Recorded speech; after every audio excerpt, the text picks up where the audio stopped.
Welcome to Big Skywriter, the podcast for storytellers of all shapes and sizes.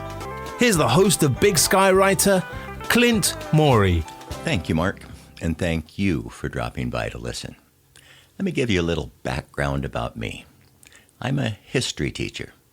Now, in addition to enjoying the fascinating stories from the past, one of the reasons that I love history is that it gives me an opportunity to evaluate my own life.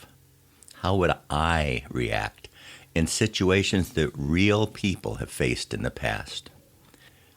Today, I'd like you to do that as well, as we take a short journey back in time, just a little over 80 years, and meet a person you may not have heard about. His name is André Trocmé. In 1938, André Trocmé, along with his wife and 4 children, arrived in the small village of Le Chambon-sur-Lignon. And if I didn't say that right, my French is not that good. It was a small village in southeastern France, and he became the pastor of the Protestant church. Now, it seemed like a good place of ministry, but the entire world was about to change.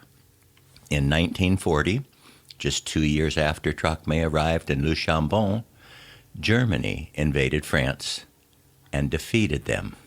They set up the Vichy government, and anti-Semitic laws were soon passed, and the Vichy government promised to hand over all Jewish refugees requested by the Nazis. But in that little church in the village of Le Chambon, Pastor Trocmé preached the following: tremendous pressure will be put on us to submit passively to a totalitarian ideology. The duty of Christians is to use the weapons of the Spirit to oppose the violence that they will try to put on our consciences. Now, Trocmé urged his congregation to give shelter to the Jews, who he called the people of the Bible. We shall resist whenever our adversaries demand of us obedience contrary to the orders of the gospel, and we shall do so without fear, but also without pride and without hate. Now, the townspeople agreed it was their Christian duty to care for these people who were being hunted down by the Nazis in Hitler's pursuit of his final solution. And when word got out that Le Chambon would offer a sanctuary, thousands of Jews throughout Europe headed to the small village. The government learned what was going on, and it was not unusual for Nazi and French collaborators to show up unannounced to round up the Jews. But the townspeople always managed to get the Jews out of town and into hiding in the countryside. The Vichy government ordered Pastor Trocmé to stop, but he responded, "These people came here for help and shelter. I am their shepherd. A shepherd does not forsake his flock." But the French government had enough.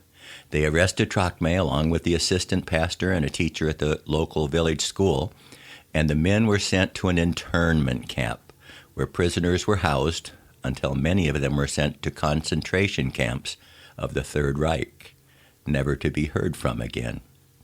Now, the camp commander told Pastor Trocmé that if he signed a document saying he would obey the government and not hide Jews, then he would be released. Trocmé refused.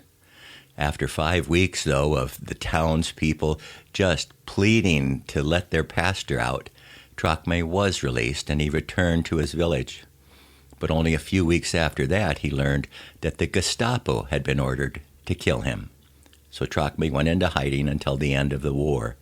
But during that time of hiding, he continued working with the people of the village in their efforts to save Jews. And some estimate between 2,000 to 5,000 Jews were saved during those years. Now, that was a very shortened version of a fascinating story.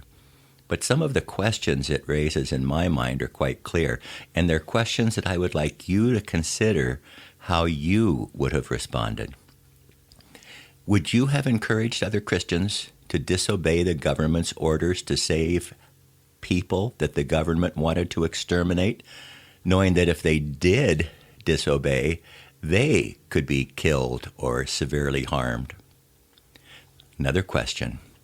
Would you have agreed, like the townspeople did, to hide and care for the Jews even though it was dangerous to themselves and their families? And then, this is another one. If you were in with that commandant and you were in a camp that you knew that you could be killed in, and if he came to you and all you had to do to get out was sign an agreement, would you have signed the agreement in the internment camp to obey the government so that you could be freed and return to your family? Consider those questions. And if you're honest, the answers to those questions will reveal a lot about yourself. Now, before I go, I'd like to share a blessing with you from the Old Testament. May the Lord bless and protect you. May the Lord's face radiate with joy because of you. May he be gracious to you, show you his favor, and give you his peace. Numbers 6:24-26. Until the next time, be the reason someone smiles today.